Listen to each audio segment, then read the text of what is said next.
Timur لنگ، جسے مغرب میں تیمور یا ٹیمر لین کے نام سے جانا جاتا ہے، تاریخ کے عظیم ترین اور متنازع فاتحین میں شمار ہوتا ہے۔ اس کی زندگی اور عہد نے نہ صرف وسط ایشیا بلکہ دنیا کے نقشے پر گہرے اثرات مرتب کیے۔ تیمور لنگ کا دور وہ تھا جب دنیا میں سلطنتیں بنتی اور ٹوٹتی تھی اور ہر قوم اپنی بقا کے لیے سرگرداں تھی۔ تیمور لنگ نے اپنی ذہانت، بہادری اور عسکری حکمت عملی سے بہت سی سلطنتوں کو زیر کیا اور اپنے نام کو ایک داستان بنا دیا۔ اس کے عروج نے دنیا کے سیاسی اور معاشرتی نقشے کو بدل کر رکھ دیا اور اس کی فتوحات کے قصے آج بھی دنیا بھر میں سنائے جاتے ہیں۔ تیمور لنگ 1336 میں سمرقند موجودہ ازبکستان کے قریب شہر کش میں پیدا ہوا۔ اس کا اصل نام تیمور تھا اور لنگ کا مطلب ہے لنگڑا، کیونکہ ایک لڑائی میں اس کی ٹانگ زخمی ہوئی اور وہ عمر بھر کے لیے لنگڑا گیا۔ اس کا تعلق ترک و منگول نسل کے بارلاس قبیلے سے تھا جو بہادری، جنگجوئی اور قبائلی روایات میں مشہور تھا۔ بچپن ہی سے تیمور میں غیر معمولی ذہانت، حوصلہ اور قیادت کی جھلک دیکھی جاتی تھی۔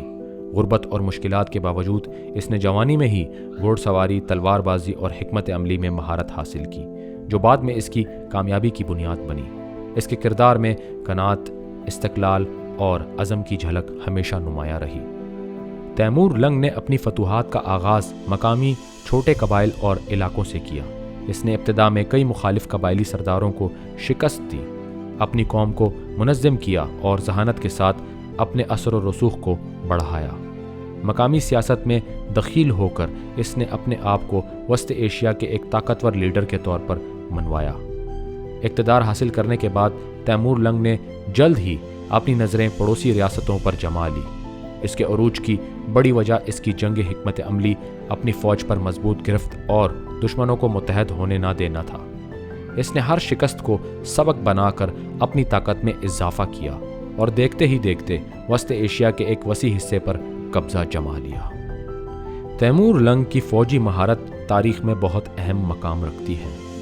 اس نے وسط ایشیا سے لے کر ایران، عراق، شام اور ہندوستان تک اپنی سلطنت کو وسعت دی۔ اس کی عسکری حکمت عملی میں تیز رفتار گھڑ سواری دستے، غیر متوقع حملے اور دشمن کو خوفزدہ کر دینے والے حملے شامل تھے۔ ایران اور عراق کی بڑی سلطنتوں کو زیر کر کے اس نے بغداد اور دیگر مشہور شہروں کو فتح کیا۔ شام میں دمشق اور حلب کو فتح کر کے اپنی دہشت کا سکہ جما دیا۔ ہندوستان پر حملہ کر کے اس نے دہلی کو تباہ و برباد کر دیا، جہاں کی گلیاں انسانی لاشوں سے بھر گئیں۔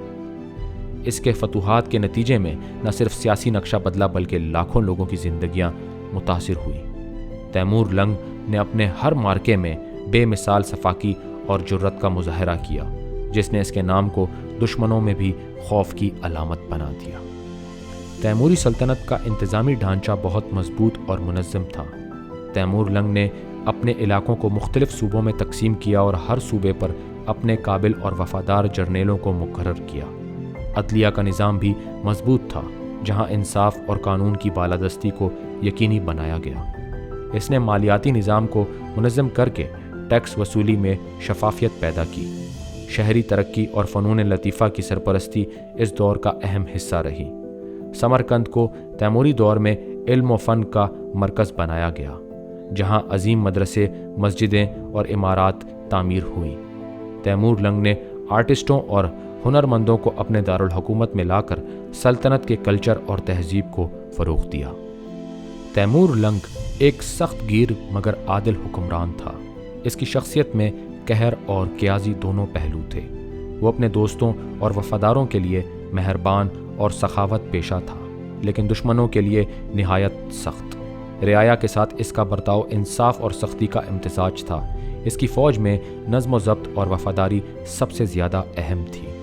تیمور لنگ نے اپنے کارناموں کو دستاویز کی صورت میں محفوظ رکھا اور اپنی نسل کو علم و ادب کی تعلیم دینے پر بھی زور دیا۔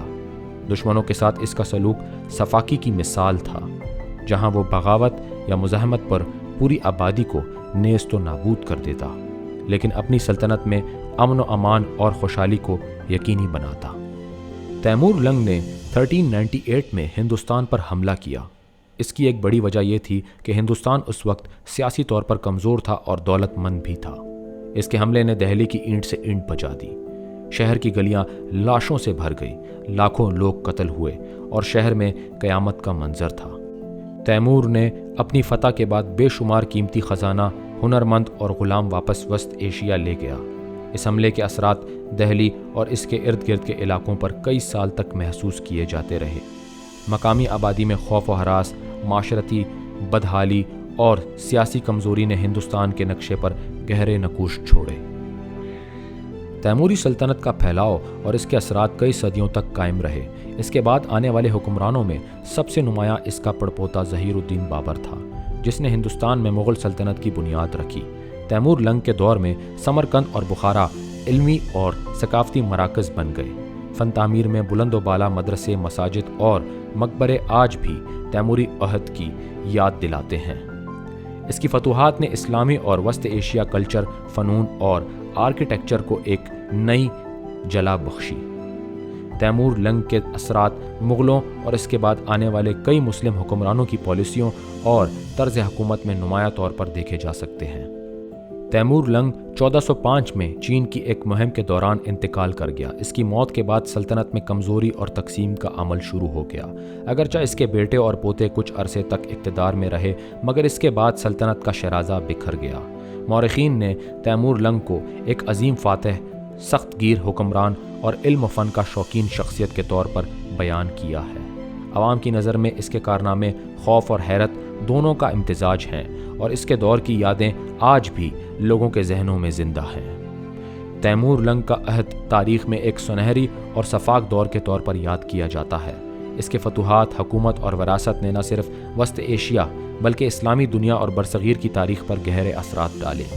آج بھی اس کی شخصیت سے بہت کچھ سیکھا جا سکتا ہے کہ قیادت، حکمت عملی اور تنظیم کے بغیر بڑے سے بڑا مقصد بھی حاصل نہیں ہو سکتا۔